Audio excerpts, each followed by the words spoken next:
भगवान विष्णु जी के 10 अवतारों में चौथा है नरसिंह अवतार। इसे विष्णु जी के रौद्र अवतार के रूप में जाना जाता है। जैसा कि नाम से ही स्पष्ट हो जाता है, नरसिंह अवतार में भगवान का आधा रूप नर यानी मनुष्य का है और आधा सिंह यानी शेर का। पौराणिक कथाओं के अनुसार भगवान ने यह अवतार देवताओं व पृथ्वीलोक को राक्षस हिरण्यकश्यप के अत्याचार से मुक्ति दिलाने के लिए धारण किया था। भगवान का यह अवतार संदेश देता है कि जब पाप बढ़ता है तो उसे खत्म करने के लिए शक्ति के साथ ज्ञान भी जरूरी होता है। पौराणिक कथाओं के अनुसार महर्षि कश्यप व उनकी पत्नी दैत्यों की माता दिति के दो जुड़वा पुत्र थे। एक का नाम था हिरण्याक्ष और दूसरा हिरण्यकशिपु। दोनों भाइयों की एक छोटी बहन होलिका थी। कहा जाता है कि हिरण्यकशिपु व हिरण्याक्ष समस्त लोगों पर अत्याचार करते थे। पृथ्वी लोक पर हवन, पूजन, अनुष्ठान सहित धार्मिक कार्यों पर प्रतिबंध लगा दिया था। यही नहीं, हिरण्याक्ष ने धरती को समुद्र में ले जाकर छिपा दिया था, जिससे समस्त लोक में अव्यवस्था फैल गई। इससे मुक्ति दिलाने के लिए भगवान विष्णु ने वराह अवतार धारण किया और हिरण्याक्ष का वध किया था। अपने भाई की मृत्यु से क्रोधित हिरण्यकशिपु ने प्रतिशोध लेने की ठानी। कई वर्षों की कठिन तपस्या के बाद उसने ब्रह्मा जी को प्रसन्न किया व उनसे अजेय होने का वरदान प्राप्त किया। हिरण्यकश्यप ने वरदान मांगते समय भगवान से कहा कि उसे कोई दिन या रात में मनुष्य, पशु, पक्षी कोई भी न मार सके। पानी, हवा या धरती पर किसी भी प्रकार के शस्त्र से उसकी मृत्यु न हो। ब्रह्मा जी से वरदान प्राप्त करने के बाद हिरण्यकशिपु ने स्वर्ग पर कब्जा कर लिया और खुद ही संपूर्ण लोकों का अधिपति हो गया। असुर हिरण्यकशिपु को किसी भी प्रकार से पराजित कर पाने में देवता असफल रहे। कुछ समय बाद हिरण्यकशिपु की पत्नी कयाधु ने एक पुत्र को जन्म दिया, जिसका नाम प्रहलाद था।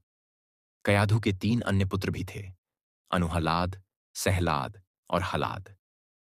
प्रहलाद अपनी माता कयाधु के समान अत्याचार का विरोधी था। वह भगवान विष्णु जी का परम भक्त था, जबकि हिरण्यकशिपु विष्णु जी की पूजा करने वालों को कठोर दंड देता था।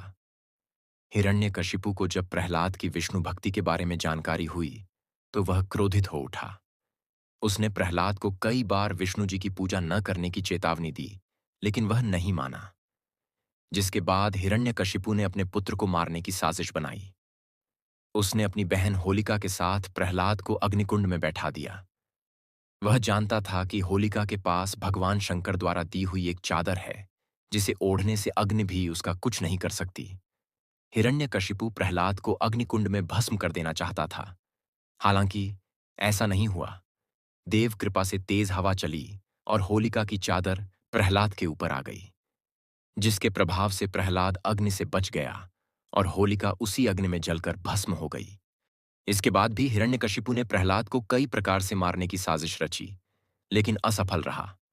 तत्पश्चात उसने अपने दरबार में प्रहलाद को एक खंभे से बांध दिया और कहा कि अब बुलाओ अपने भगवान को।